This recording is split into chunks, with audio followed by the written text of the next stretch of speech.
안녕하세요. 수요일 밤 함께 성경을 읽는 시간이죠. 오늘도 모아 라이브로 여러분과 함께 합니다.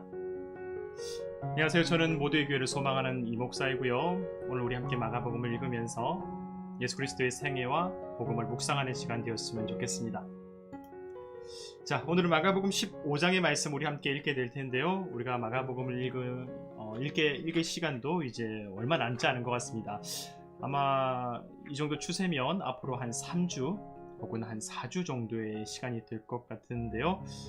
남은 이 시간 정말 복음서에, 특히 마가복음서의 하이라이트와 같은 중요한 시간이죠. 예수 그리스도의 십자가와 그리고 부활의 그 능력, 그 부활의 사건이 우리가 함께 말씀을 통해서 목격하게 될 것 같습니다. 네, 오늘은 드디어 우리가 예수 그리스도의 그 빌라도의 재판장에 선 예수님의 모습, 그리고 그분을 둘러싸고 있는 어두운 상황들과 또 그때 주님의 어떤 반응들, 또 그분에게 향하는 사람들의 시선, 이런 그 현장을 우리 함께 읽고 마주하면서 우리가 하나님의 은혜를 경험해 보려고 해요. 어쩌면 우리가 일반적으로 생각하는 어떤 하나님의 혹은 성경에서 나오는 우리 어떤 은혜, 조금 달콤하고 조금 부드럽고 우리의 마음을 조금 더 따뜻하게 만들어주는 그런 부분도 있지만요, 그 현장 가운데 우리가 함께 깊이 들어가게 되면서 예수 그리스도께서 당하셨던 그 삶의 현장, 그리고 그 모습을 통해서 단지 그 사건의 표면적인 모습만이 아니라 그 안에 숨겨져 있는 우리의 내면의 모습들, 또 주의 실체들, 그리고 정말로 하나님의 은혜란 무엇인가를 더 깊이 발견하게 되는 그 시간들이 되었으면 좋겠습니다. 어쩌면 그 시간 속에서 다른 것을 보는 것이 아니라 우리 자신을 보게 되기도 하고요. 우리의 현실과 또 그 현실을 향해서 다가오시는 하나님의 은혜와 하나님의 능력, 그 시간을 통해서 정말로 복음이 무엇인지, 복음의 입체적인 모습을 함께 발견하는 시간 되었으면 좋겠습니다. 안녕하세요. 모화 반갑습니다. 2분 늦었다고요? 괜찮습니다. 방금 시작했고요. 우리 이제 함께 또 기도하고 또 말씀 3번 읽고요. 우리가 이제 더 깊이 있는 말씀의 세계로 향해 보려고 합니다. 잘 오셨습니다. 오랜만입니다. 우리 지난주에는 우리 설 명절이 있어서 보지 못했던 것 같아요. 잘 지내셨나요? 안녕하세요. 모화 반갑습니다. 그렇죠. 그래도 함께 오늘 할 수 있어서 너무 반갑고 좋네요. 그러면 이제 시작해 보려고 합니다. 오늘 마가복음 15장 1절에서 15절까지의 말씀인데요. 제가 먼저 기도하고요. 우리 함께 하나님의 말씀을 더 깊이 함께 나누는 시간, 또 읽어나가는 시간 되도록 하겠습니다. 제가 기도할게요. 사랑해 주님 감사합니다. 오늘도 귀하고 복된 만남 허락하여 주심에 감사합니다. 하나님의 말씀을 우리가 함께 읽고 또 서로의 삶을 나누고 또 이 말씀 속에서 우리가 보지 못했던 예수 그리스도의 삶의 현장, 또 복음이 찾아오는 인생의 적나라한 형편, 우리가 함께 읽게 될 것인데, 하나님 그 속에서 우리가 보지 못했던 것을 보게 하시고, 우리가 꿈꾸지 못했던 것을 꿈꾸게 하시고, 우리가 소망하지 못했던 것을 소망하는 놀라운 역사가 일어나게 하여 주시옵소서. 그래서 하나님, 코로나 때문에, 여러 가지 경제적인 형편 때문에, 우리의 만만치 않은 현실 때문에, 우리 내면의 아픔 때문에 보지 못했던 복음의 능력과 사람을 참되고 아름답게 만드는 진리의 소중함을 만끽할 수 있는 이 밤 되게 하여 주시옵소서. 함께하는 모든 이들에게 하나님의 은혜와 평강이 함께하기를 간절히 소망하오며, 지금도 살아계시고 우리와 함께하시는 예수 그리스도의 이름으로 간절히 기도드리옵나이다. 아멘. 네, 이제 하나님의 말씀 우리 함께 읽도록 하겠습니다. 마가복음 15장의 말씀 우리 함께 말씀 읽도록 하시죠.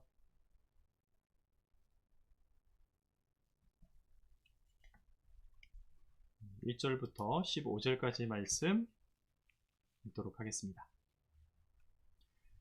새벽에 대제사장들이 즉시 장로들과 서기관들 곧 온 공회와 더불어 의논하고 예수를 결박하여 끌고 가서 빌라도에게 넘겨주니, 빌라도가 묻되 내가 유대인의 왕이냐? 예수께서 대답하여 이르시되 내 말이 옳도다 하시매 대제사장들이 여러 가지로 고발하는지라. 빌라도가 또 물어 이르되 아무 대답도 없느냐. 그들이 얼마나 많은 것으로 너를 고발하는가 보라 하되 예수께서 다시 아무 말씀으로도 대답하지 아니하시니 빌라도가 놀랍게 여기더라. 명절이 되면 백성들이 요구하는 대로 죄수 한 사람을 놓아주는 전례가 있더니 밀란을 꾸미고 그 밀란 중에 살인하고 체포된 자 중에 바라바라 하는 자가 있는지라. 무리가 나아가서 전례대로 하여 주기를 요구한데 빌라도가 대답하여 이르되 너희는 내가 유대인의 왕을 너희에게 놓아 주기를 원하느냐 하니 이는 그가 대제사장들이 시기로 예수를 넘겨준 줄 알미로라. 그러나 대제사장들이 무리를 충동하여 도리어 바라바를 놓아달라 하게 하니 빌라도가 또 대답하여 이르되 그러면 너희가 유대인의 왕이라 하는 일을 내가 어떻게 하랴. 그들이 다시 소리 지르되 그를 십자가에 못 박게 하소서. 빌라도가 이르되 어찌미냐 무슨 악한 일을 하였느냐 하니 더욱 소리 지르되 십자가에 못 박게 하소서 하는지라. 빌라도가 무리에게 만족을 주고자 하여 바라바는 놓아주고 예수는 채찍질하고 십자가에 못 박히게 넘겨주니라. 아멘. 네, 빌라도의 재판장 가운데서 만나는 예수 그리스도의 모습과 또 주변 사람들의 반응들을 우리가 말씀을 통해서 함께 보았습니다. 우리 한 번 더 하나님 말씀 읽으면서 이 말씀 가운데 등장하는 다양한 종류의 인물상들을 함께 생각해 보면서 말씀을 한 번 더 읽어보도록 할게요. 새벽에 대제사장들이 즉시 장로들과 서기관들 곧 온 공회와 더불어 의논하고 예수를 결박하여 끌고 가서 빌라도에게 넘겨주니 빌라도가 묻되 내가 유대인의 왕이냐. 예수께서 대답하여 이르시되 내 말이 옳도다 하시매 대제사장들이 여러 가지로 고발하는지라. 빌라도가 또 물어 이르되 아무 대답도 없느냐.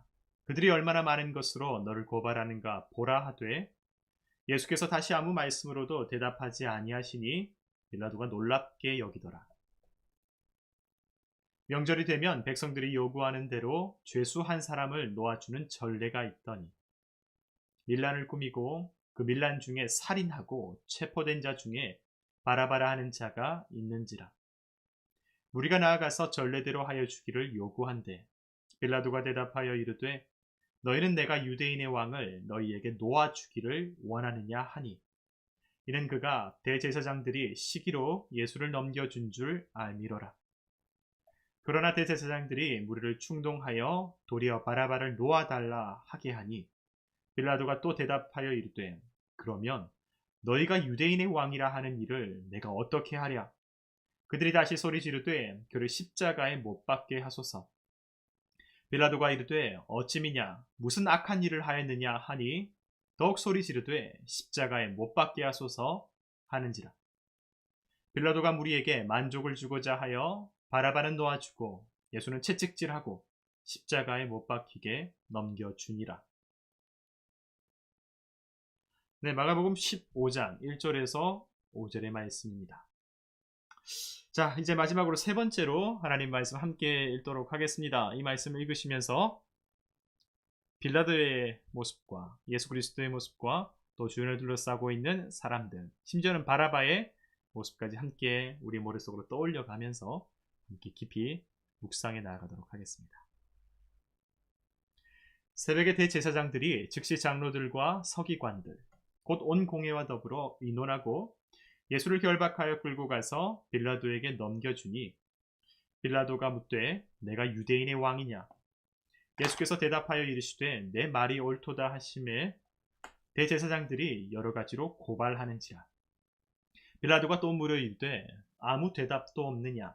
그들이 얼마나 많은 것으로 너를 고발하는가 보라 하되 예수께서 다시 아무 말씀으로 대답하지 아니하시니 빌라도가 놀랍게 여기더라.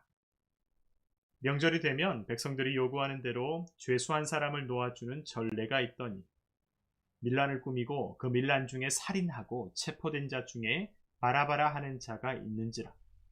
무리가 나아가서 전례대로 하여 주기를 요구한대 빌라도가 대답하여 이르되 너희는 내가 유대인의 왕을 너희에게 놓아 주기를 원하느냐 하니 이는 그가 대제사장들이 시기로 예수를 넘겨준 줄 알미로라.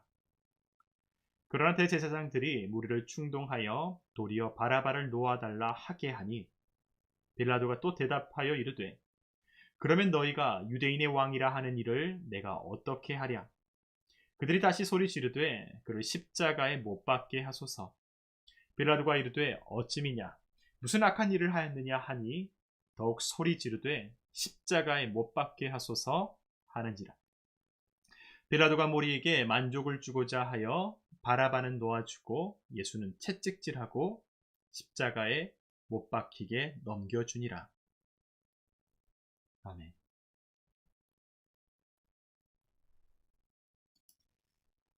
네, 여러분 우리가 함께 이 말씀 3번에 걸쳐서 읽었는데요. 참 수고 많으셨습니다. 짧지 않은 말씀이고요.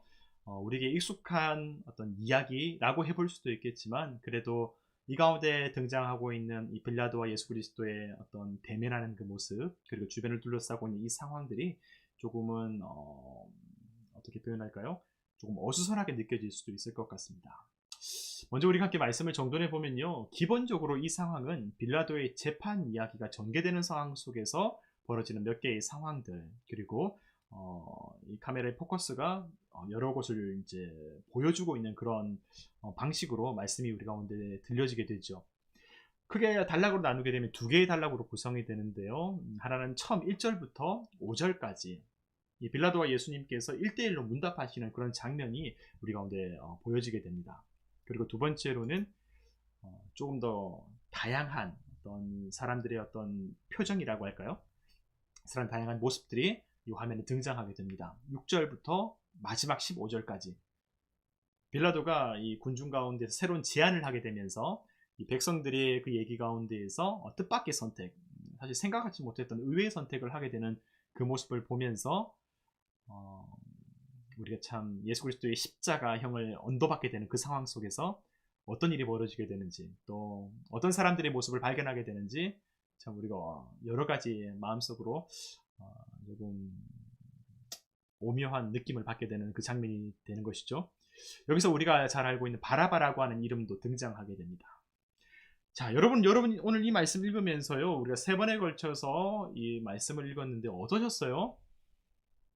말씀 통해서 어떤 부분에 여러분 주목하셨고 어떤 말씀 속에서 어떤 상황 가운데에서 특별히 어떤 대목 가운데에서 여러분 집중하게 되셨습니까?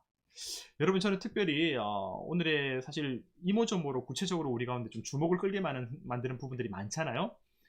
뭐 사람들의 반응이라고 할까 아니면 뭐 빌라도가 계속해서 이제 되묻고 어떤 그런 디테일한 행동들도 그렇고 저는 이 상황 속에서요 초점을 하나 이렇게 잡았습니다. 이 말씀 속에 등장하고 있는 세 종류의 인물상이 있다는 것을 주목하면서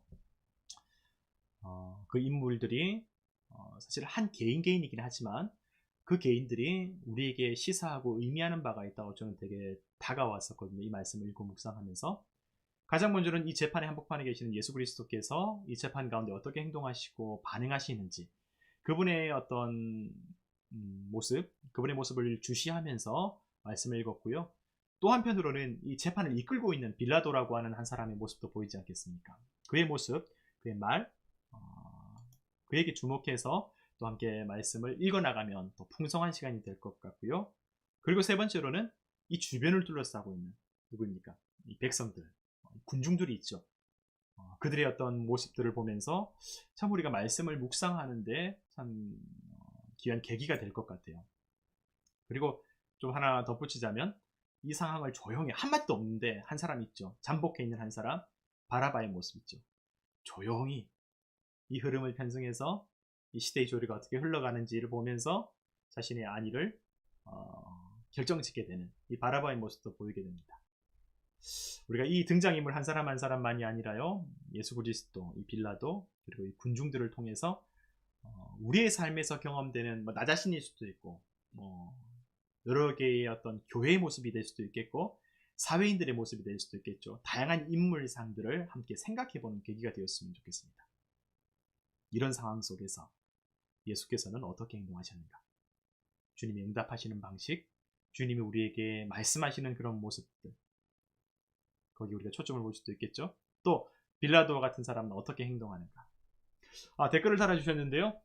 빌라도는 옳고 그름보다는 군중들의 이목에 더 관심이 있는 것 같아 보이네요. 네, 상당히 우리가 앞으로 더 깊이 얘기 나누겠지만 그런 부분들을 우리가 말씀을 읽으면서 충분히 우리가 발견할 수 있죠. 그 모습 속에서 단순히 빌라도 나쁜 사람, 빌라도는 뭐 왜 그랬을까 혹은 이런 생각도 좋지만요.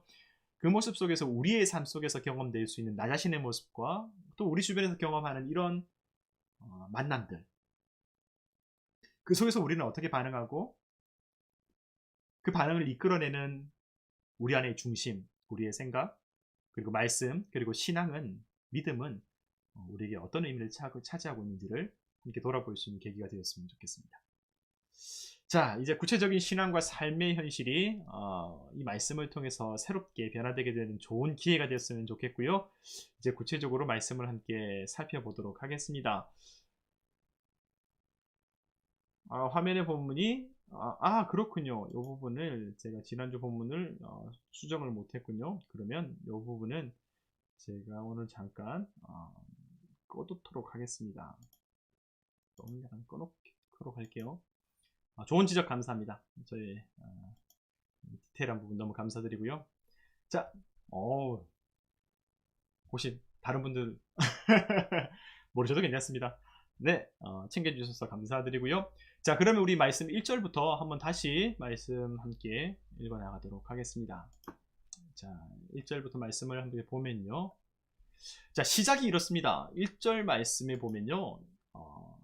이때 상황과 이 장면을 우리에게 안내해 주고 있는데요. 새벽에 대제사장들이 즉시 장로들과 서기관들, 곧 온 공회와 더불어 의논하고 예수를 결박하여 끌고 가서 빌라도에게 넘겨주니라는 구절이 등장합니다. 자, 우리가 지난주에 읽었던 그 말씀 여러분 혹시 기억하시나요? 대제사장과 예수 그리스도의 어떤 신문, 그 위협적이고 되게 강압적인 상황들이 있었죠. 그 이야기가 계속해서 전개되게 되는 것입니다. 지난주의 상황 속에서 우리 14장 마지막 말씀까지 베드로의 시선과 예수 그리스도의 시선으로서 그 상황을 보게 되는 것들을 우리 함께 말씀을 통해서 읽게 되었는데요. 오늘 말씀 속에서는 그 시간의 흐름이 계속해서 전개되고 있습니다. 네, 감사합니다. 댓글로 말씀해 주신 대제사장들, 네, 가야바 패밀리, 일종의 골든 패밀리라고 말씀 나누었죠. 기억해 주셨네요. 고맙습니다. 이 안나스와 가야바 그 가문의 대제사장들을 독점하고 있었던 그 시대의 어떤 상황들을 함께 얘기 나누었었고요. 그 이전의 제사장들과 그 이후의 제사장들 함께 모여서 다 예수 그리스도를 둘러싸고 압박하고 있었던 그 상황들을 우리가 지난주에 나누게 되었습니다. 자, 이제는 그때의 재판의 어떤 내용들을 고발한 내용들과 거기서 내렸던 어떤 일종의 결과들을 로마 당국의 결과를 이제 보내어서 빌라도에게 신문을 당하게 만드는 장면으로 전개되게 되죠. 그래서 일종의 이 로마 당국의 어떤 사법권을 발동시켜서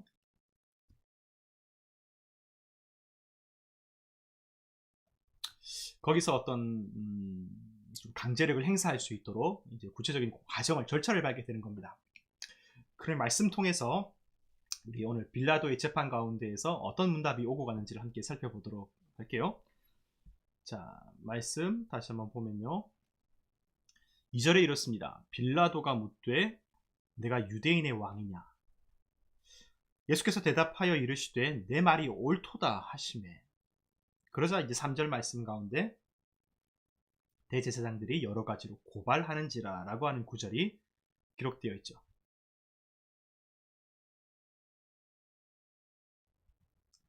자, 여러분 이 말씀 읽으시면서 어떠셨어요? 2절에 보면 이 빌라도의 신문을 보면서 조금 특별한 부분을 우리가 발견하게 되죠. 여러분 어떻습니까? 빌라도가 예수님께 내가 유대인의 왕이냐라고 묻자 사실 저는 조금 뜻밖이라고 생각되었어요. 왜냐하면 예수님께서 계속해서 반복적으로 일종의 침묵하는 일종의 묵비권이라고 하죠. 묵비권을 계속 이제 지키고 계셨잖아요. 말씀하지 않고 어떤 송사에 휘말리지 않으려는 목적일 수도 있겠고, 아니면 이 대화가 유익하지 않아서 그럴 수도 있겠다. 뭐 그렇게 생각할 수도 있을 것 같아요. 여러 가지 생각을 해보게 되는데 여러분 어떠세요? 2절 말씀 보면 저는 이 부분이 되게 놀라웠습니다. 어떤 부분이냐면 순순히 대답하는 거예요. 예수님께서 순순히 이 빌라도의 신문 가운데 응답하는 모습을 우리가 보게 되었잖아요. 어떤 물음이었습니까? 내가 유대인의 왕이냐?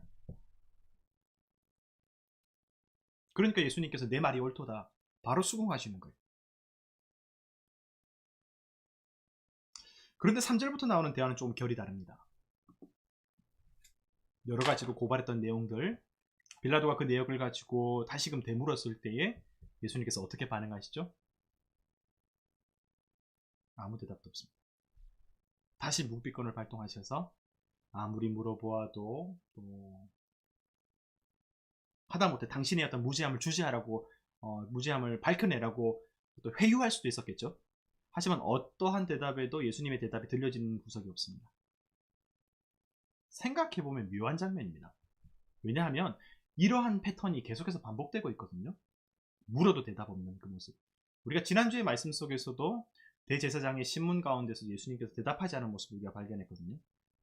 우리가 그리고 그 고발하는 내용의 그 어떤 그 터무니없음 그런 부분도 우리가 함께 나누었었죠. 그런데 그런 상황 속에서도요, 우리가 지난주부터 공통적으로 발견하는 것이 있는데 그것이 무엇이냐면 어떤 특정한 질문에는 응답하고 계세요. 여러분 혹시 기억하시나요? 지난주에도 이렇게 계속해서 침묵하셨어요. 말씀하지 않으셨고, 그런데 하나의 질문, 지난주에는 이것이었습니다. 내가 메시아냐라고 하는 것이었죠. 오늘은 내가 유대인의 왕이냐라고 하는 것입니다. 어떤 공통점이 있을까요?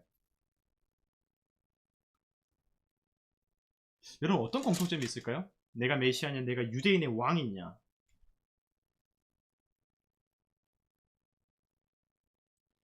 내가 찬송받은 이 아들 그리스도냐.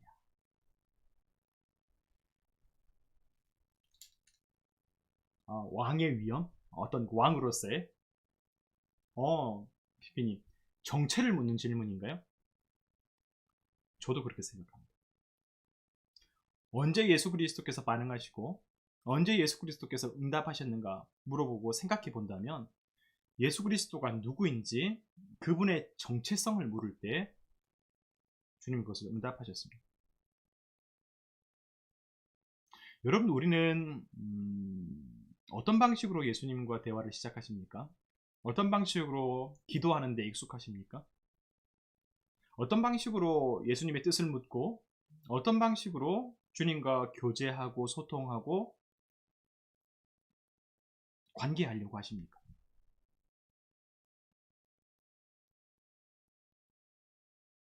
예수님이 누구이신지, 기독교는 어떤 종교인지, 복음은 무엇인지, 믿음은 무엇인지, 교회는 무엇인지, 하나님과 교회와 복음에 대해서 사명과 본질을 물을 때 저는 주님의 응답이 들려오리라고 생각합니다.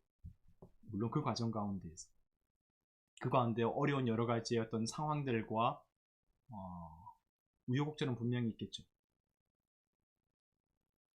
여러분 누가 예수 그리스도와 소통할 수 있는 사람일까요? 누가 예수 그리스도와 함께 시선을 마주할 수 있는 사람일까요? 어디에 관심을 두는 사람일까요? 네, 저도 사실 비슷합니다. 능력 밖의 일을 만날 때 다급할 땐 도와주세요라고 먼저 나오고 평온할 때는 감사하기도부터. 그러니까 우리의 어떤 기도와 우리의 어떤 예수 그리스도와의 소통의 어떤 계기라고 할까요? 관심의 영역이 결국은 우리의 일상과 우리의 삶입니다. 우리의 필요. 그렇죠. 필요죠. 우리의 필요. 우리의 현실. 내 소망.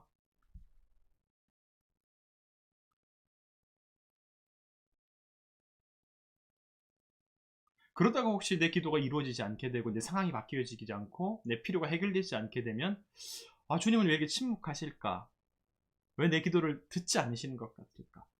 나 혼자 공허한 메아리처럼 혼자 외치는 것 같지는 않으십니까?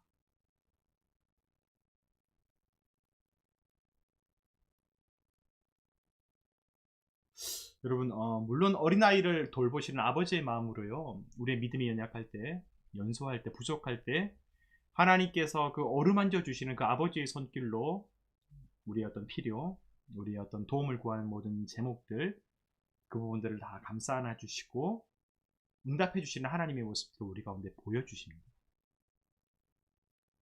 하지만 성경은요, 우리의 믿음과 우리의 관심이 보다 성숙한 경지에 이르도록 권면하고 있음을 저는 오늘 말씀을 통해서 계속해서 연상하고 확장하고 생각하게 되었어요. 제가 그러면서 말씀을 다시 한번 돌아보면서 에베소서의 말씀을 다시 한번 찾아 읽게 되었습니다. 제가 이 말씀 여러분과 함께 한번 읽어보면 좋지 않을까 싶어서 준비해왔어요. 에베소서 4장 13절에서 15절의 말씀인데요. 저는 오늘 이 예수님의 모습을 통해서 예수님께서 가장 깊숙한 삶의 현실, 고난의 현실, 아픔의 현실 속에서 행동하시고 반응하셨던 모습을 통해서 이 말씀이 생각이 났어요. 한번 읽어보면 좋을 것 같아요. 우리가 다 하나님의 아들을 믿는 것과 아는 일에 하나가 되어 온전한 사람을 이루어 그리스도의 장성한 분량이 충만한 데까지 이르리니 이는 우리가 이제부터 어린아이가 되지 아니하여 사람의 속임수와 간사한 유혹에 빠져 온갖 교훈의 풍조에 밀려 요동하지 않게 하려 함이라. 오직 사랑 안에서 참는 것을 하여 범사에 그에게까지 자랄지라. 그는 머리니 곧 그리스도라. 사실 이렇게 하지 못한다고 해서요, 하나님께서 우리를 비난하신다거나 너 믿음 왜 이거밖에 안 되니, 너 수준 왜 이거밖에 안 되니 말씀하시는 분은 아니십니다. 이만한 믿음의 경지가 이르지 못한다고 해서 우리가 천국에 들어가지 못하는 것도 아니고요, 이러한 믿음으로 살아가지 못한다고 해서 우리가 저주받고 심판받는 것도 결코 아닙니다. 하지만 오늘의 말씀, 예수 그리스도의 그 정말 참혹한 그리고 비참한 그 고독한 삶의 현장 속에서 주님의 모습을 보았을 때 이 말씀이 떠올랐어요.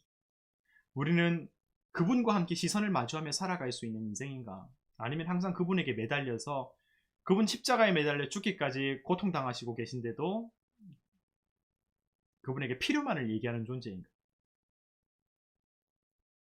우리의 관심은 어디에 있을까? 주님이 누구이신지, 교회는 무엇인지, 하나님의 뜻은 무엇인지를 관심 가지고 사랑하고 물으며 살아가는 존재인가? 아니면 여전히 그때까지도 어린아이와 같이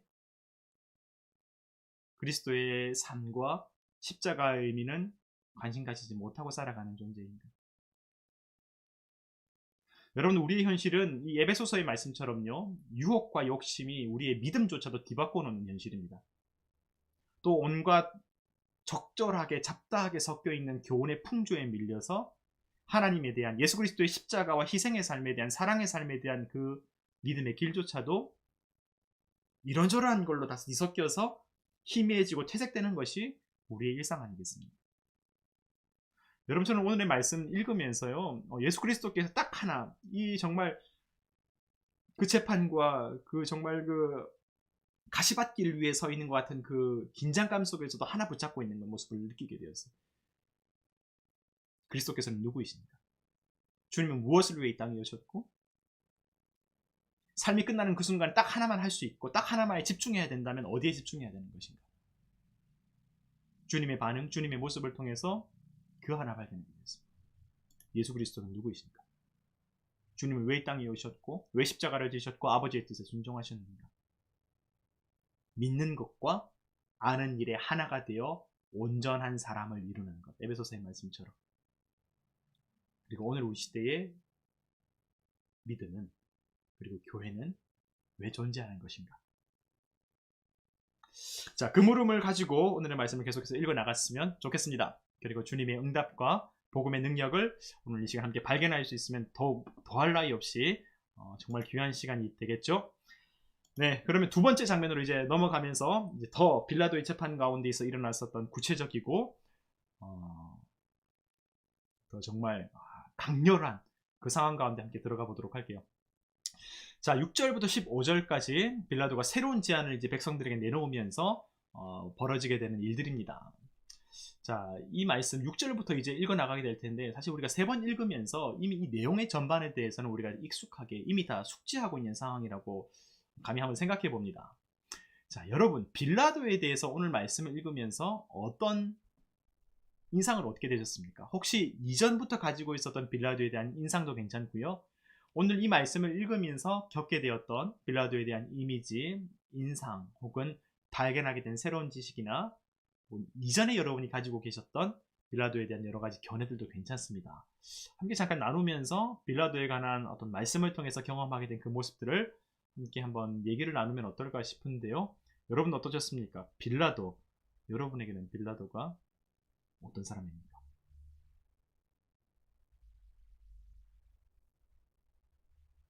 자, 저도 오늘 빌라도에 관한 말씀을 읽으면서 되게 다시 한번 더 좀 복합적으로 생각하게 됐어요.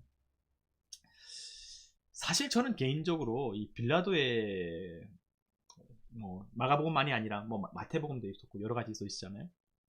저는 되게 입체적으로 느끼게 됐어요. 댓글을 달아주셨네요. 압력에 휩쓸려 예수님을 못 박았는데. 그렇죠.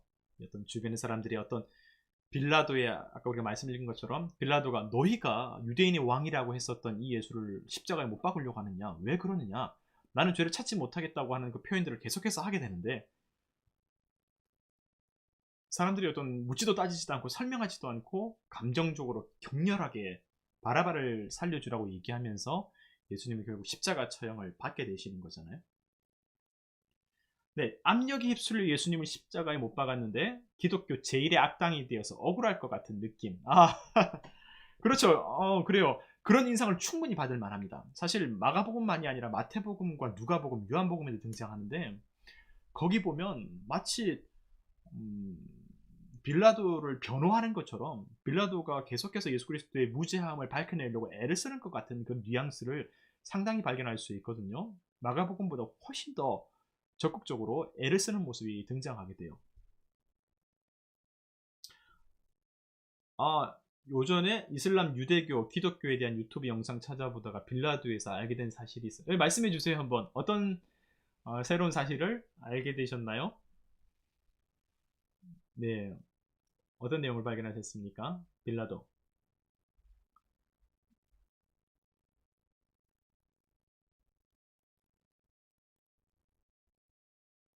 아, 그렇죠. 예. 어, 빌라도가 쉽게 말해서 공무원이었는데 승진을 앞두고 있어서 차질이 생기지 않도록 하기 위해서 대중들의 요구를 따랐다고. 그래서 예수님을 못 박았대요. 되게 되게 귀에 쏙쏙 들어오게 말씀해 주셨죠. 빌라도가 이 로마에서 파견 나온 일종의 총독이잖아요. 그 가운데에서 이 밀란이 이 가운데에서 이제 폭동, 밀란이 일어나게 되었을 때 우리식으로 얘기하게 된다면 인사 고과에 반영되는 것에 마이너스가 생길 수 있게 되니까 그런 부분들을 생각하여서 충분히 사람들의 어떤 반응들과 여론을 잠재우기 위해서 애를 썼던 그 흔적 그런 결과라고 말씀해 주시는 거잖아요. 네, 그렇죠. 네, 또 다른 댓글 달아주셨네요. 빌라도는 줄 예배 시작 사도신경 때마다 조리돌림을 당한다고 2000년 동안에. 자, 그러면 제가 한번 질문해 보도록 할게요. 그렇게 사도신경 때마다 예수님보다 더 십자가에 못 박힘을 당하는 공개 처형당하는 이 빌라도. 그럼 빌라도에 대한 우리의 인식은 틀린 걸까요? 빌라도는 진짜 억울한 사람인데 우리가 너무 나쁜 걸까요? 그런 사례도 있을 수 있거든요. 여러분 어떻게 생각하십니까? 빌라도에 대해서. 여러분은 어떻게 생각하세요? 우리가 그렇게 들었었던 그런 생각들과 여러분 말씀해 주셨던 댓글들의 내용들을 기반으로 한번 빌라도를 다시 생각해 보게 된다면 여러분 어떻게 생각하십니까?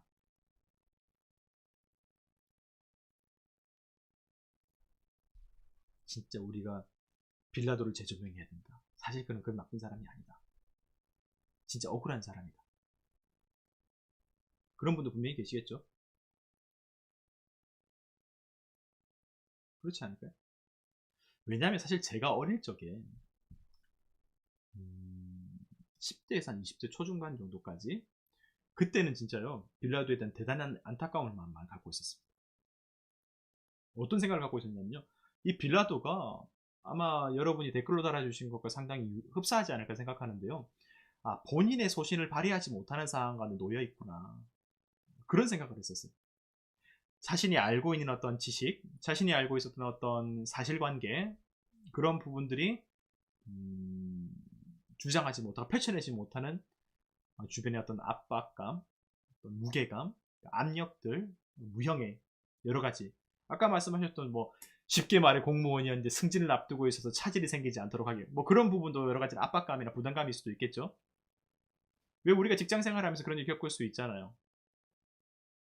신앙의 어떤 혹은 정직에 대한 문제, 성실과 책임감의 문제와 어떤 내가 놓여 있는 어떤 특수한 상황 가운데, 요거 그냥 조용히 넘어가게 되면 이번에 승진 시험 가운데에서, 아니 승진 어떤 그 결과가 나오는 이 상황 가운데에서 데미지를 받지 않을 텐데, 하지만 이것을 얘기하지 않게 되게 되면 회사와 어떤 공동체의 큰 피해와 혹은 나 자신의 어떤 잘못된 것을 덮고 넘어간다든지, 그런 부분 여러 가지 이해관계에 얽혀 있을 수 있겠죠.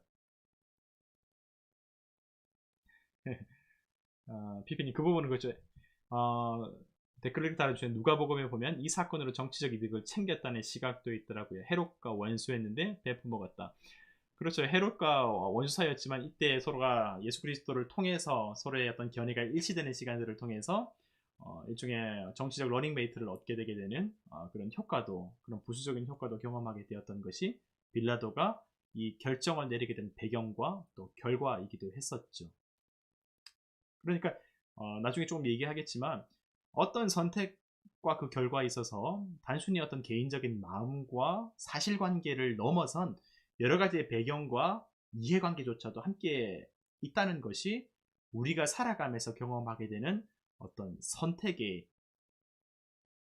혹은 어떤 것을 결정하게 되는 요소가 아닐까 하는 것을 우리가 말씀을 통해서도 발견하게 되는 것이죠. 자, 아무튼 저도 그렇게 이 빌라도에 대해서 되게 온정적인 시각을 갖고 있었어요. 아까 다른 분들께서 말씀해 주신 것처럼 그래도 적어도 이 사람은 예수님의 무지함을 잘 알고 있지 않았냐, 지혜롭고 공정한 사람 아닐까. 단지 주변의 위세에 눌려서 사형대로 예수님을 내몰아야 그렇게 할 수밖에 없었던 이 나름의 고충이 있지 않았을까, 그런 생각과 그런 어떤 시선을 가지고 저도 있었거든요. 아까 잠깐 언급했는데요. 마태복음의 기록에 보면 어떻게 나와 있냐면 빌라도의 아내도 등장합니다. 빌라도의 아내가 꿈에 꿈 얘기를 하면서 저 옳은 사람에게 상관하지 말라고 그런 얘기까지 하거든요. 그러니까 이 빌라도의 생각 가운데에서는 그래도 이 예수 그리스도에 대해서 무죄하다는 부분, 그리고 그 사람이 죽어 마땅한 사람이 아니라는 부분에 대해서 충분한 인식을 갖고 있었던 겁니다. 하지만 바라바를 놓아달라는 이 백성들의 요구가 너무 거세지다 보니까 예수님을 몇 차례에 걸쳐서, 3번에 걸쳐서 변호하다가 결국 밀란을 피하기 위해서 백성에게 책임을 돌리고 바라바를 대신 놓아주거든요. 손 씻으면서 내 책임이 아니라고, 그러니까 너희에게 책임을 돌리겠다고 얘기하면서 이 백성들이 어떻게 하냐면 우리와 우리의 후손들에게 그 죄를 담당시키소서, 이렇게 표현을 하게 됩니다. 그래서 사실 이 빌라도의 행위를 통해서 심리학적인 관점에서는 이 행위 자체가 나의 어떤 그 죄책감을 덜어내기 위한 손 씻음의 어떤 그 리추얼, 의식이라고 보통 많이 얘기를 하거든요. 그런 면에서 본다면 여러분 이런 관점들이 빌라도에 대한 이런 온정적이고 좀 옹호하는 그런 관점들이 좀 힘을 받을 수 있지 않을까 싶은 생각을 하게 돼요. 그런데 제가 점점 커가면서 어쩌면 뭐 제가 꼭 정답은 아니겠지만 저도 나름의 사회생활을 하면서 좀 결이 달라졌어요.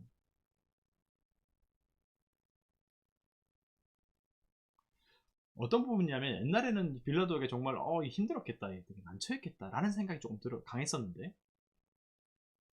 점점 제가 커가면서 어떤 생각이 들게 됐냐면요,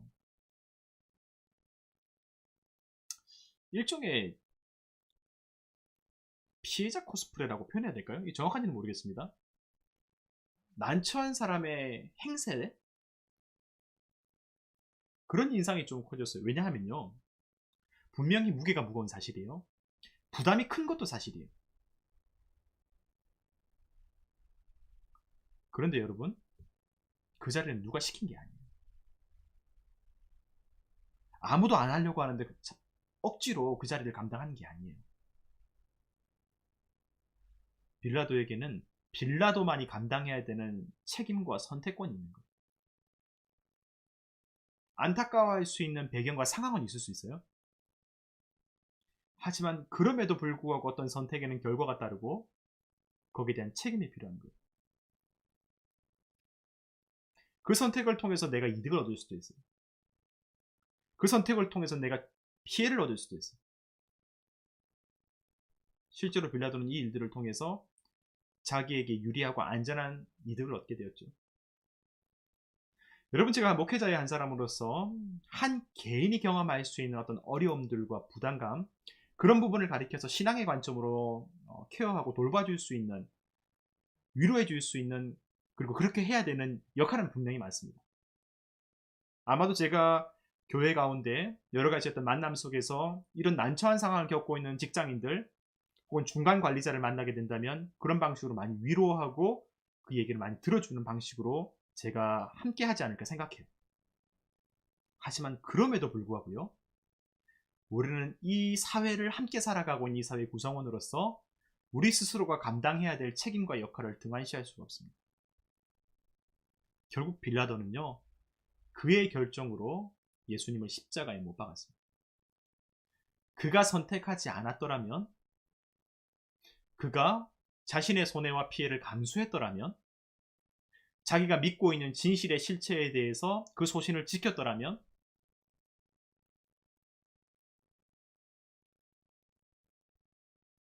예수 그리스도의 십자가를 막을 수도 있었을 겁니다. 나는 원하지 않았지만 어쩔 수 없이 그런 결정을 했다. 그런 얘기는 언제 할 수 있냐면요, 타인에게 해를 끼치지 않는 일, 이 선택의 결과로 다른 사람에게 억울한 일을 만들지 않는 일.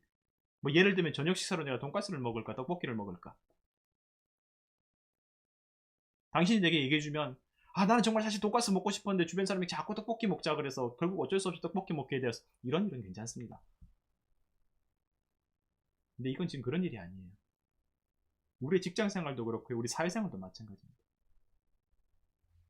어쩌면 오늘 제가 가지고 있는 어떤 입장이 여러분에게 조금 불편하게 느껴질 수도 있겠지만, 여러분, 기독교 신앙인이 된다는 것은요, 내 부담감과 책임감을 핑계대는 일이 된다거나 내 편을 만들기 위한 방편으로 전락해서는 안 됩니다.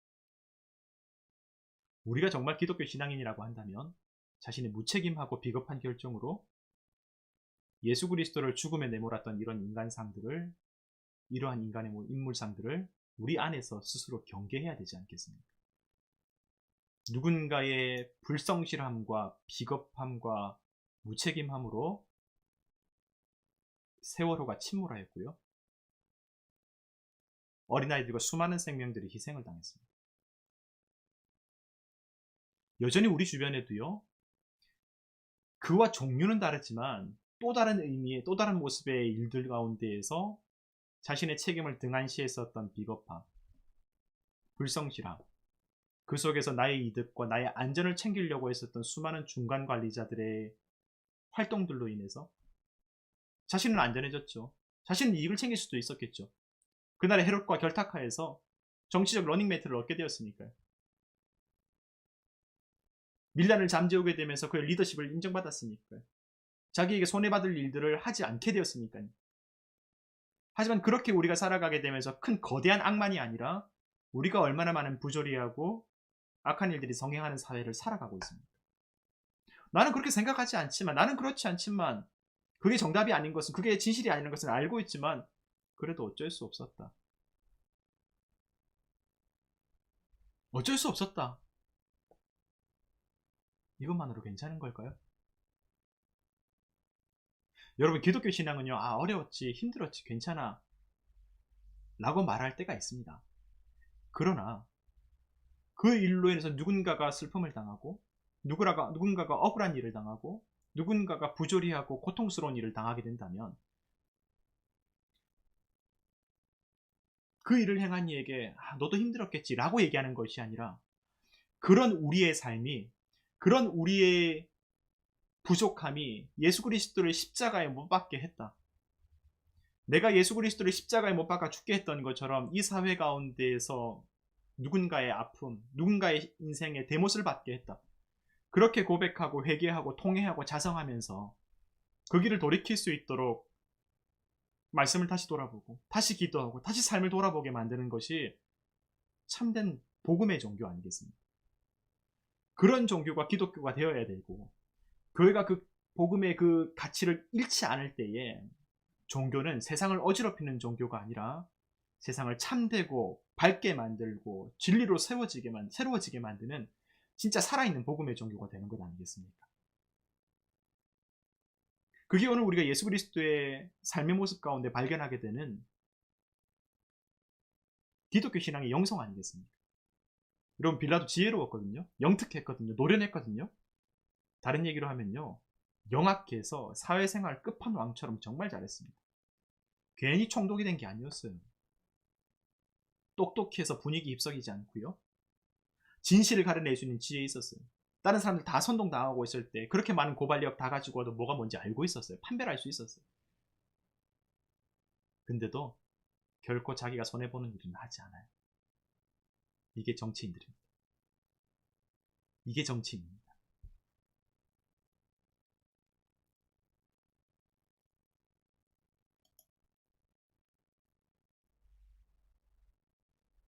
네, 많은 분들이 댓글을 달아주셨는데요. 자기는 쏙 빠져나올 수 있는 명분을 만든 것 같아요 라고 얘기해 주신 분도 계셨고, 책임 회피, 어쩔 수 없었다라는 변명이 많은 생각을 하게 만드는 대목이라고 얘기해 주시기도 하셨고, 결국 무고한 희생이 발생하게 되는데, 그런 말씀들을 함께 얘기해 주셨네요. 여러분,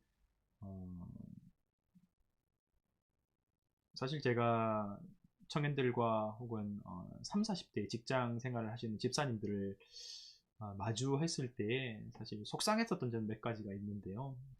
어떤 부분이냐면, 결국 우리가 이 사회생활을 할 때 문종환입니다님 안녕하세요, 오랜만이네요. 반갑습니다. 우리가 사회생활을 하면서 경험하게 되는 많은 일들 가운데에서 때로는 관계의 어려움도 있고요, 직장생활은 사실 상하관계가 상당히 많지 않습니까? 연수와 상황에 따라서. 그런데 그 가운데에서 우리가 경험하는 사실 속상한 일들을 제가 상담을 꽤 많이 하거든요. 근데 때로는 그 직장생활 가운데서 상당히 우리를 괴롭게 만드는 경우와 그런 대상들이 있어요. 물론 직장생활의 비정함과 안타까움도 있지만 굳이 그렇게 하지 않아도 괜찮은데, 뭐 윗사람에게 잘 보이려고 약한 사람을 괴롭히기도 하고, 자기 책임 감추려고 마치 고리 자르기를 하는 것처럼 연약한 사람에게, 부하 직원에게 뒤집어 씌우기도 하고. 사실 제가 제 가족들도 그렇고 제 주변의 어떤 지체들을 통해서 그런 일들을 많이 듣게 됩니다. 그런 사례들을. 근데 그런 상사도 교회를 다니는 집사님이라고 하는 거예요. 그리고 그분은 또 나름 교회 가서 그런 자신의 처지가 너무 힘들다고 기도하고 신방을 요청하고 그런다는 얘기를 들었을 때 되게 비애를 느꼈습니다. 이 삶의 어려움과 이렇게 서로가 갈등하고 싸워야 되는 이 비참함도 사실은 이 구조적인 죄를 느끼기도 하고요. 하지만 그 속에서 우리의 믿음, 우리에게 정말 이 현실을 감당할 수 있는 용기와 믿음을 잃어버리게 된다면 얼마나 많은 지체들이 서로가 서로를 물어뜯게 되는, 서로가 서로를 괴롭히게 되는, 나중에 만나게 되는 다 교회의 성도들이고 지체들인데 그런 현실을 보게 되는 거예요. 그러니까 죄라고 하는 것이 단순히 본인이 갖고 있는 어떤 행동했던 범죄, 마음속에 이런 것만을 넘어서서 우리가 서로를 고통스럽게 만드는 이 정말 죄가 세상을 지배하고 있는 것 같은 현실을 우리가 보게 되는 거예요. 그러니까 믿음은 그 속에서 정말로 예수 그리스도를 붙잡고 예수 그리스도의 말씀을 따라 살아가려고 하는 담대한 믿음이 없게 된다면 믿음의 공동체도 파괴되게 되고 다른 사람을 괴롭히면서 나 자신도 파괴되고, 오늘 우리가 마주하고 있는 성경 현실이 사실 다 이런 거 아니겠습니까? 여러 가지 조건이 있을 수 있어요. 권력, 욕심, 욕망, 내 성공, 내 안전, 두려움, 비겁함 여러 가지 다 들어올 수 있어요. 근데 그 속에서 결국 궁극적으로 이 안에 있는 그 죄라고 하는 것은 우리 스스로를 망가뜨리게 만드는 거예요. 이 세상을 망가뜨리게 만들고 예수 그리스도를 잃어버리게 만들고 서로의 관계와 공동체가 파괴되게 만들고 그것 해서 얻는 영광, 그거 해봐야 얻는 새로운 승진, 뭐 월급 그때는 커 보이지만 인간의 존재와 세상을 보았을 때는 사실 아무것도 아닙니다. 우리 존재를 생각했을 때 우리 전체 인생을 생각했을 때는 사실 다 그냥 물과 같은 거예요. 자, 오늘 우리가 만나는 두 번째 인간상 빌라도의 모습을 통해서 함께 나누게 되는 죄의 실체와 현실을 살아가는 우리의 어떤 참혹함 함께 돌아보게 되는 시간이었습니다. 우리 실제적인 이야기죠. 문종합니다님. 예. 아이고. 네, 댓글 남겨주셨네요. 네, 자, 그 생각 가지고 다시 말씀을 읽어 나가도록 하겠습니다. 6절부터 진행되는 이야기들 가운데는 이 명절 전통의 죄수 한 명을 놓아주는 이 사례를 얘기하면서 일종의 사면권을 발동하는 이야기를 얘기하게 되는 것이죠. 오늘날에도 정치인이나 어떤 범죄인자나 어떤 형벌을 받고 있는 사람들을 사면해주는 일이 있는데 그것과 같은 사례인 것 같습니다. 성경에는 바라바라고 하는 사람이 등장하는데요. 말씀 가운데는 밀란을 꾸미고 살인하고 체포된 자라고 합니다. 자, 그런데 여러분 어떻게 생각하십니까? 사람들이 이 바라바를 놓아달라고 하는 거예요. 성경에는 이제 대제사장들이 이 백성들을 선동했다고 하는데, 근데 이 빌라도는 계속해서 이 유대인의 왕 예수를 놓아주기를 원하면서 물어보는 거예요. 하지만 백성들이 계속 거절하죠. 그러니까 사실 이 과정 속에서 예수님은 이제 모든 이로부터 버림을 받게 되는 거예요. 처음 시작은 하나였어요. 한 제자의 배신으로 시작되었어요. 한 명의 제자가 배신하였는데 두려움과 불안이 커지게 되고 현실의 공포와 그 무게감 속에서 나머지 제자들도 도망하게 되고 뭐 어찌되었는지 잘 모르겠지만 믿었던 여론들로 다 변화끼게 되는 거예요. 예수님을 선망하고 따르고 환호했었던 백성들까지 모두 다 버리게 되는 거예요. 이게 오늘 우리가 목격하고 있는 예수 그리스도의 세상입니다. 배신의 완성이죠. 처음 이 땅에 홀로 오셨던 것처럼 떠나실 때도 홀로 떠나시게 돼요. 그분이 거처할 곳도 없었고 그분에게 관심을 두는 사람도 없었기에 여간에 머무를 곳도 없어서 구유에 머무셨던 예수 그리스도 첫 출발처럼 이제 완전히 버림받았습니다. 아마 예수님께서 이제 십자가에 달리셨을 때 엘리 라마 사박다니 그러셨잖아요. 아버지여 나의 하나님 어찌하여 나를 버리시나이까. 그러니까 하나님께조차 내가 완전히 버림받았다고 얘기하게 된 그 배경, 그 상황, 어떤 그 현실, 그냥 단순히 내가 정말 일이 잘못되었구나, 내가 생각했던 내 인생과 내 꿈과 내 인생의 목표가 좌절되었구나가 아니라 완전한 버림받음이에요. 한 사람의 제자로부터 시작된 모든 제자로의 어떤 그 배신과 버림, 그리고 모든 사람들의 저 사람 못 박으라고 바라바를 놓아달라고. 자, 우리가 목격하고 있는 말씀의 현장입니다. 12절 말씀에 잠깐 제가 볼게요. 말씀 잠깐 보도록 하겠습니다. 거기 되게 흉내로운 대목이 있어서 제가 여러분과 함께 이 부분 함께 다시 읽어보려고 해요. 12절 보면 이렇게 나와 있는데요. 빌라도가 또 대답하여 이르되 그러면 너희가 유대인의 왕이라 하는 일을 내가 어떻게 하랴 라고 나옵니다. 야, 이 대목이 참 흥미롭고 묘하죠. 백성에게 묻는데요. 너희가 유대인의 왕이라 하는 일을 내가 어떻게 하랴 라고 묻는 거예요. 여러분 진짜 빌라도 노련하지 않습니까? 백성에게 다 이제 얘기하는 거예요. 내가 아니라 너희가 그랬지 않느냐. 너희가 그를 유대인의 왕이라 생각하지 않았느냐. 이게 한편으로는 백성에게 뒤집어 씌우는 거기도 하지만 한편으로는 다시금 그들의 과거를 자극시키는 거예요. 되새기게 하는 거예요. 마음을 돌이키라고 하는 얘기가 될 수도 있을 거예요. 그렇죠. 너희가 그렇게 사랑하지 않았느냐. 불과 며칠 전에 너희가 선망하지 않았느냐. 너희가 그러지 않았느냐. 하지만 백성들이 어떻습니까? 다시 그냥 소리 지르면서요. 어떤 이유도 다 없습니다. 그냥 십자가에 못 박으라고 하는 거예요.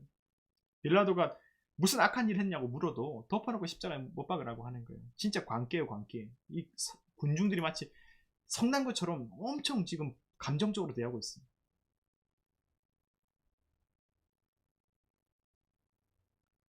불과 며칠 동안에 무슨 일이 일어난 거죠?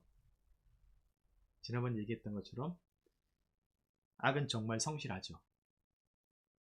가짜 뉴스, 거짓 뉴스를 유포하고 예수님의 신성모독이라고 하는 제목들, 예수님이 했었던 이야기를 교묘하게 한 단어 또 주워 바꾸어서 사람들에게 옮기면서 이 사람이 사실 우리가 속았다. 진짜 악한 사람이다.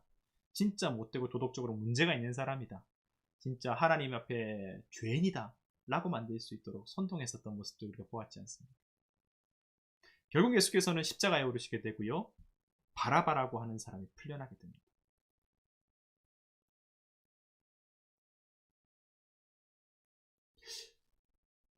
여러분, 바라바라고 하는 이름의 의미가 뭔지 혹시 아시는 분 계십니까? 바라바. 뭐 바라바에 대해서 여러 가지 사실 그냥 일반 강도가 아니라 사회활동, 사회운동과 같은 어떤 정치적 사회운동을 했었던 범죄인, 정치범이라고 많은 얘기들이 있지만 그것도 다 중요한 자료긴 하지만 아유 감사합니다. 제가 이런 그의 센스가 약해서 나만 바라봐 죄송. 네, 저도 사실 이런 부분들을 하고 싶긴 하지만 제가 너무 센스가 부족해갖고요.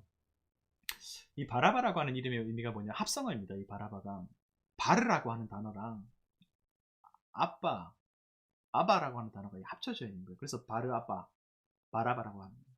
바르아바. 사실 성경에도 나와 있는데요. 바르라고 하면 누구의 아들이라고 하는 단어가 되고요. 아빠라고 하는 건 우리 잘 알고 있죠. 아빠, 아버지, 아바 아버지, 아빠 아버지. 예수님께서 하나님 아버지를 불렀을 때 아빠 아버지를 했던 바르아바. 그러니까 사실 좀 그래요. 바르아바, 아버지의 아들. 뭔지 아버지의 아들? 나인가? 나 자신인가? 모든 사람들을 예수를 죽이고 나를 풀리는 건가? 그렇게 생각해 볼 수도 있겠죠. 보통 아버지라고도 하고요. 이 아빠를 보통 명사 man이라고 생각하기도 합니다. 같은 의미가 되는. 그러니까 바르아바라고 하면요. 바라바는 아버지의 아들 뭐 이렇게 생각해 볼 수도 있을까요? 사람의 아들이 됩니다. 사람의 아들, 남자의 아들. 이 땅을 살아가는 사람의 아들입니다. 이 땅에 살아가는 보통 사람, 사람의 아들, 우리들 싸우기도 하고 범죄를 저지르기도 하고 때로는 주변을 돕기도 하는 온갖 현실의 풍파에 휩싸이는 사람의 아들, 그런 사람. 성경은 오늘 우리에게요, 이 백성들이 결국 하나님의 아들을 버리고 사람의 아들을 선택하는 비정한 현실의 모습을 보여주고 있습니다. 하나님의 아들이 사람을 위해서 희생하신다고 느낄 수도 있지만요, 한편으로는 되게 묘한 감정이 들어요. 사람을 살리기 위해서 오신 하나님의 아들조차도 자신들이 살기 위해서 버려버리게 되는 그 비정함. 우리가 마가복음 읽으면서 이제 반복적으로 마주했던 그 예수 그리스도의 모습이 있는데 그게 뭐냐면 고독한 모습이었어요. 마가복음 1장부터 그랬어요. 예수님의 그 고독함. 하나님의 말씀을 전하고 말씀에 순종하며 살아가지만 주변 사람들은 계속 떠나가요. 하나님의 뜻 가운데 하나님의 말씀에 순종하며 살아가는 예수 그리스도의 인생이 인기가 더 많아지고 사람들이 더 많이 붙게 되고 세상에서 성공하는 모습이라기보다는요, 능력을 베풀 때는 사람들이 환대하고 난리가 나지만 그리고는 다 떠나가요. 제자들도 떠나가고 환 얻은 사람도 다 떠나갔어요. 지금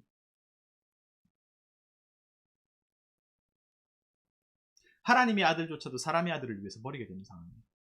우리끼리 잘 사면 돼요.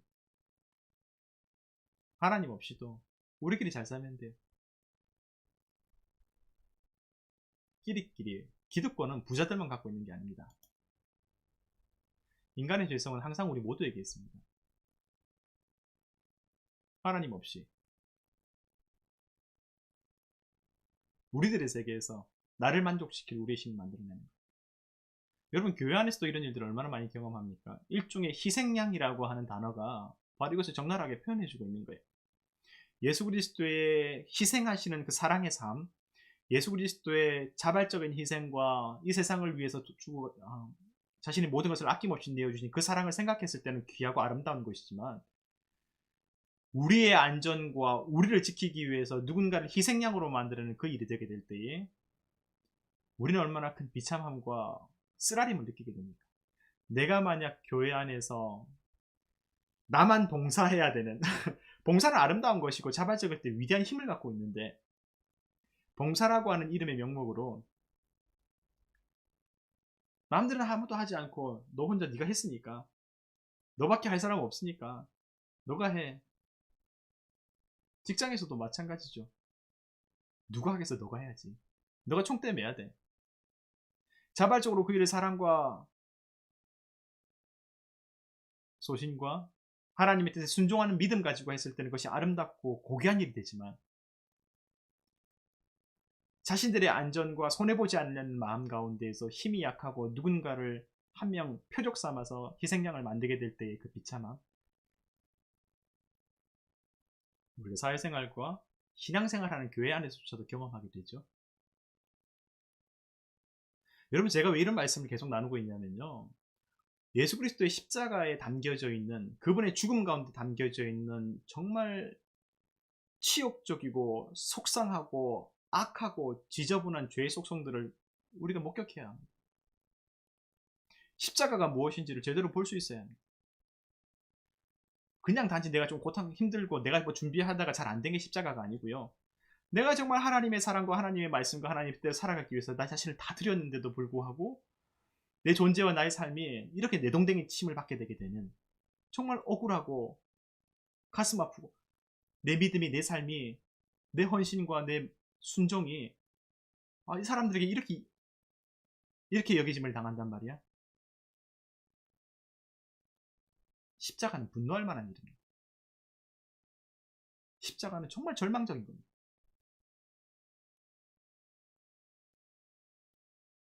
여러분, 그래서 십자가가 위대한 겁니다. 그래서 부활이 위대한 겁니다.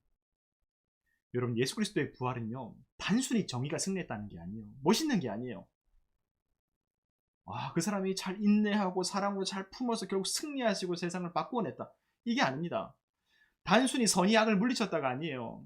그건 정의로운 게 아니에요. 그런 멋있는 게 아니에요. 버림받은 야속함과 그 죽음의 억울함, 그 고통의 현실 속에 모두가 분노하고 내동댕이 치고 나는 그 길 못 가겠다, 나는 하나님 못 믿겠다, 나는 이 자리 못 지키겠다, 이 억울함을, 이 분노를 가지고 하늘의 천군 천사를 다 동원해서 세상을 다 박살내겠다 라고 우리의 저주와 증오가 표출될 수 있는 그 상황 속에서도 끝까지 하나님 한 분을 믿고 걸어가셨던 예수 그리스도의 인생을 보아야 되는 거예요. 하나님에 대한 완전한 신뢰와 하나님을 향한 그 믿음 속에서 예수 그리스도께서는 그 모든 아픔을 다 속에서 끌어내셨어요.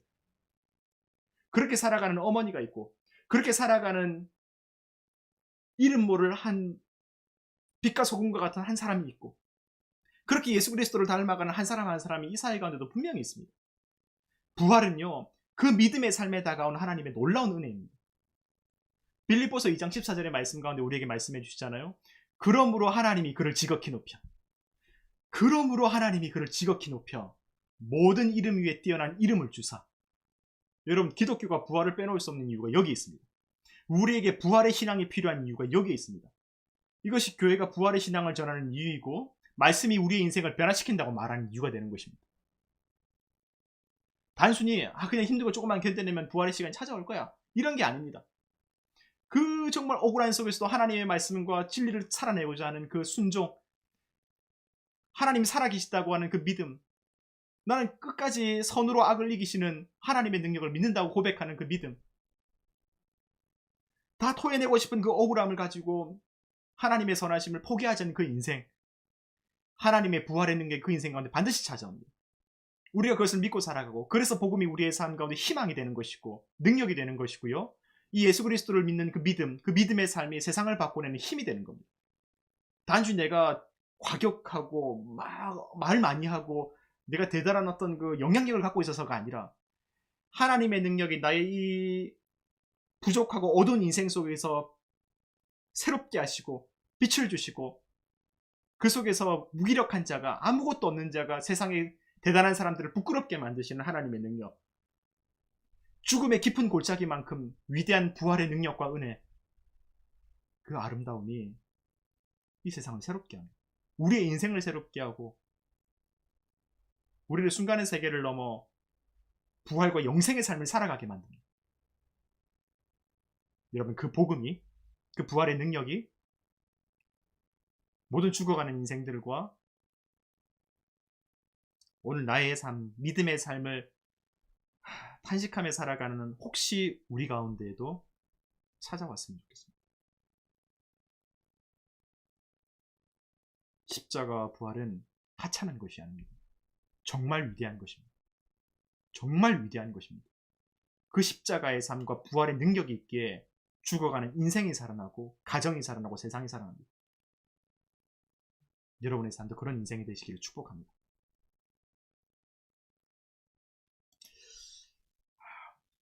제가 오늘 너무 몰입했죠. 네, 말씀을 나누다가 네.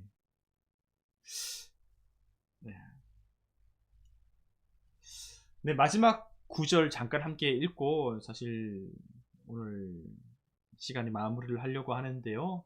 말씀의 15절 말씀 함께 잠깐 읽도록 할게요. 네, 말씀 15절 말씀입니다. 빌라도가 무리에게 만족을 주고자 하여 바라바는 놓아주고 예수는 채찍질하고 십자가에 못 박히게 넘겨줍니다. 네, 오늘의 결론이죠. 오늘 마지막 결과가 드러납니다. 빌라도가 무리에게 만족을 주고자 하여 바라바는 놓아주고 예수는 채찍질하고 십자가에 못 박히게 넘겨주니라. 여러분, 사실 저는 오늘 이 말씀의 가장 중요한 본문이 15절 말씀, 그리고 이 15절에 바로 이 구절이라고 생각합니다. 빌라도가 무리에게 만족을 주고자 해요. 만족을 주기 위한 인생. 사실 참 좋은 거거든요. 귀한 거거든요. 누군가를 만족스럽게 만들고 누군가의 마음 가운데 기쁨을 주는 건 상당히 좋은 일이거든요. 근데 이만큼 씁쓸하고 속상한 일이 어디 있을까? 다시 생각하게 됐어요. 여러분의 사회생활을 하면서 결국은 다 만족을 주기 위해 살아갑니다. 누군가의 만족을 주면서 기쁨을 얻고 인기도 얻고 소득을 얻습니다. 여러분, 제가 몇 번 얘기하지만요. 여러분, 제가 유튜브 하잖아요. 사실 제가 되게 가끔씩 이제 고충을 느낍니다. 차라리 유튜브를 할 때 어떤 재미있는 영상을 만든다면, 다른 사람들을 불편하게 만들지만 않으면 이게 소득이 자꾸 느껴요. 뭐 돈이 생긴다는 소득이 아니라 하면서 구독자도 늘어나고 조회수도 늘어나고 뭐 줄어들 수도 있지만, 근데 이제 적어도 이제 마이너스가 되진 않거든요. 근데 이제 제가 이 모아 바이블 모두의 교회라고 하는 이 유튜브를 하면서 말씀을 전하다 보면 같은 믿음의 사람임에도 불구하고 신앙생활의 결이 상당히 다양한 사람들이 만나게 돼요. 그러니까 같이 예수 그리스도를 믿는다고 하면서도 정치적인 입장도 다르고 어떤 사안에서 반응하는 자세도 달라요, 사실. 그러다 보니까 때로는 처음에 이제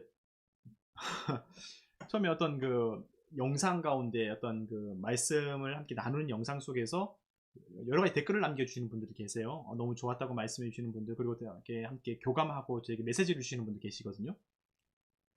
이제 그런 경우도 다른 영상을 봤다가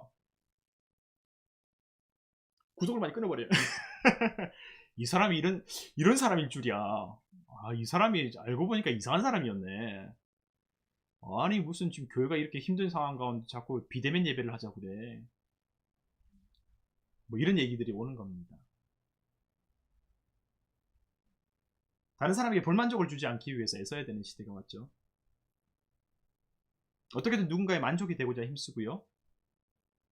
그러다 보니까 우리의 어떤 초점들이 저조차도 그런 부분에 신경을 안 쓸 수가 없게 되는데요. 우리의 삶 속에서 실제적인 어떤 나의 직장 생활, 나의 현실 생활, 나의 생계가 달려있는 문제 가운데에서 어떻겠습니까? 결국 우리가 누군가의 만족이 되고자 살아가고 그 속에서 얻는 소득, 샐러리, 다른 사람이 어떤 채워주는 어떤 목, 그런 부분을 받으면서 나도 만족을 얻으며 살아가는 것. 이게 현대사회의 핵심 가치 아닙니까? 거의 대부분의 직장과 사회생활이 이렇게 돌아가요. 뭐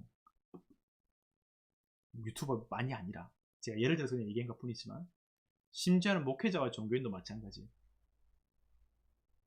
하나님의 뜻이 어떻든지, 진리가 무엇이든지, 성경이 가르침이 어떻든지, 사실관계가 어떻고 참된 책임감이 어떻고 그런 것보다 사람들이 만족하는 일로 가게 돼요. 그게 오늘 빌라도의 모습이었잖아요. 그게 오늘 예수 그리스도께서 죽음의 길을 걸어가게 된 그 배경들이었잖아요. 누구도 예수 그리스도를 알지 못하는 거예요. 누구도 예수 그리스도의 정체와 그분의 어떤 행동의 이유와 목적과 뜻에 관심 없는 거예요. 그러니까 예수님 말씀하시잖아요. 그러니까 입을 닫으시죠. 엉뚱한 얘기에 말도 섞지 않으시죠. 침묵으로 그냥 그 길을 받아내시죠. 여러분, 심지어 신학교에서도 만족의 신학을 가르칩니다. 함께하는 사람들이 만족하고 기뻐하고 풍족해 하도록. 예배학에는 오늘날 21세기의 예배의 개념을 만족의 예배라고 얘기하기도 합니다. 그런 경우도 있습니다. 어떤 기법, 어떤 형식을 고안하고 어떤 분위기 있는 그 상황을 연출해서 그런 예배를 구성할 수 있도록 실제로 워크숍도 합니다. 어떤 부분에서 귀한 부분도 있어요. 감정의 만족, 영적인 만족을 통해서 종교적인 체험을 할 수 있도록 어떤 신앙을 설득한다고 하는 점에서 분명히 고려할 만한 지점이 없지는 않습니다. 그렇지만요, 댓글에 말씀해 주셨잖아요. 그 만족이 허위에 기초한 것이라고 한다면 더 본질적으로 얘기하냐면요, 오늘 우리가 마주했었던 죄의 실체, 예수 그리스도의 십자가 앞에서 경험했었던 수많은 사람들의 죄의 실체를 우리가 목격했잖아요. 입체적인 죄의 모습을 봤잖아요. 우리는 항상 선한 존재가 아닙니다. 우리에게는 아름다움과 다른 사람을 귀하게 여기는 정말 하나님의 성품을 담은 귀한 고귀한 부분도 있지만요, 누군가를 사랑하는 그런 정말 하나님의 형상을 닮은 존재이기도 하지만요, 한편으로 우리는 이기적이기도 하고요, 타인에 대해서 매몰차기도 하고요, 순간적으로 실수하기도 하고 감정에 휩쓸리기도 하는, 그래서 나를 위해서 살아가는 타협하는 기질들이 무한하게 열려있는 사람들 아닙니까? 만족은 우리를 유익한 길로 이끌기도 하지만 타협하게 만들기도 해요. 악한 생각조차도 선하고 당연한 것처럼 위장하게 만들 수 있잖아요. 그러면 예수님도 죽습니다. 하나님의 아들도 잃어버립니다. 진실도 거짓과 선동 아래 침몰하게 만들어버리죠. 자, 여러분, 오늘 우리는 만족의 종교와 기독교가 무엇인지, 오늘 예수 그리스도의 십자가 앞에서 정말 깊이 숙고하고 있는 시간을 갖고 있습니다. 오늘 우리 십자가 예수 그리스도의 그 재판 가운데에서 인간 군상의 다양한 모습을 적나라하게 보고 있고요, 진짜 인류의 죄악이 전방위적으로 표출되는 모습을 보고 있습니다. 진짜 범죄의 잔치입니다. 죄악의 잔치입니다. 진짜 무기력한 어린 양이 희생당하고 있는, 도륙당하고 있는 현장 속에서 이 범죄가 승리한 것처럼 보이지만요, 여러분, 우리가 마지막으로 소망을 가졌으면 좋겠어요. 범죄하는 인생들이 승리하는 것처럼 보이지만요, 실제로는 이 거대한 죄의 폭풍 가운데에서 인간들이 파멸당하고 있는 거예요. 인간성을 잃고 죄의 지배당하고 공동체가 몰락하고 있고 하나님과의 관계가 깨지고 있는 그 상황. 여러분, 저는 만물이 그리스도를 고대하는 이유가 여기에 있다고 생각합니다. 이렇게 황폐해지고 몰락한 현장 속에서 예수님께서 부활하셔서 다시 찾아오시는 거죠. 부활하신 예수님께서 다시금 갈릴리에서 제자들 가운데 찾아오시고 따뜻하게 조반을 만들어 먹이시고 기운을 북돋아 주시고 하나님의 은혜 아니겠습니까? 베드로에게 그렇게 말씀하시죠. 내 양을 먹이라. 저는 자격이 없는데요. 보셨지 않습니까? 제가 얼마나 몰락한 인생인지, 제가 언제나 얼마나 죄로 파괴당한 인생인지, 죄에 지배당한 인생인지 다 보셨지 않습니까? 제가 그렇게 부끄러웠습니다. 근데 그 베드로에게 다시금 조반 먹이시고 기운을 북돋아 주시고 내 양을 먹이라고 말씀하셔서 다시 우리가 생명의 길로 향할 수 있도록 사명까지 주시는 거예요. 나도 다시 사람답게 살 수 있다는 그 희망, 우리가 가져다 버린 그 사람다움을 우리가 버렸던 예수께서 다시금 찾게 해주시는 거예요. 하나님의 은혜, 하나님의 은혜가 정말로 예수 그리스도 안에서 살아가기를 소망하는 우리 안에 정말 간절히 소망하는 것 아니겠습니까? 여러분, 오늘 우리가 보고 있는 것이 바로 이것입니다. 우리의 표현이 사실 좀 불인데요, 신학적으로 얘기하면 전적인 인간의 타락 아니겠습니까? 우리의 참혹한 현실, 우리의 선한 것 하나 없는 이 현실 속에서 그럼에도 하나님의 뜻을 끝까지 붙잡고 믿음으로 그 길 걸어가셨던 예수 그리스도 안에서 우리는 희망을 보고 있는 거예요. 혹시 우리 안에 그 예수님을 보면서 부활의 주님을 갈망하는 목소리 있을까요? 부활의 주님을 소망하는 목소리 있을까요?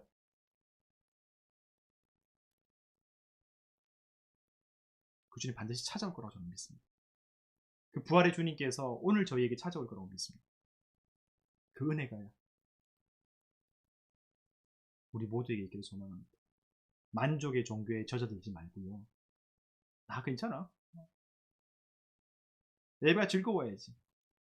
설교가 기뻐야지. 설교가 은혜가 돼야지. 예배가 나에게 뭔가 좀 끌게 만들어야지. 그런 게 아니라, 그런 분위기에 젖어드는 게 아니라 앞서가신 예수 그리스도, 그분을 바라볼 수 있는 저와 여러분이 되었으면 좋겠습니다. 그러면 속히 그분께서 찾아오시리라고 믿습니다. 네, 제가 기도하고 일부 시간을 마치도록 하겠습니다. 사랑의 주님, 감사합니다. 하나님,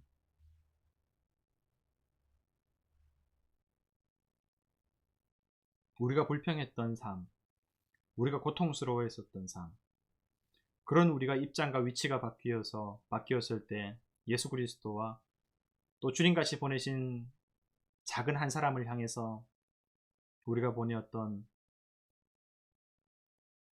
우리가 주었던 고통들, 우리가 오늘 말씀 속에서 목격하고 돌아보고 통회합니다. 일말의 가능성 없어 보이는 우리의 현실 속에서, 그러나 끝까지 우리를 위해 십자가의 그 길을 걸어가셨던 예수 그리스도, 부활의 여정을 향해서 믿음을 포기하지 않으셨던 예수 그리스도, 주님을 다시 봅니다. 우리가 어떻게 하기보다, 우리가 무엇을 해내기보다 항상 주님을 생각하고 주님의 마음을 품고 주님께로 향할 수 있는 그 믿음을 우리에게 허락하여 주시옵소서. 감사드리오며 살아계신 예수 그리스도의 이름으로 간절히 기도합니다.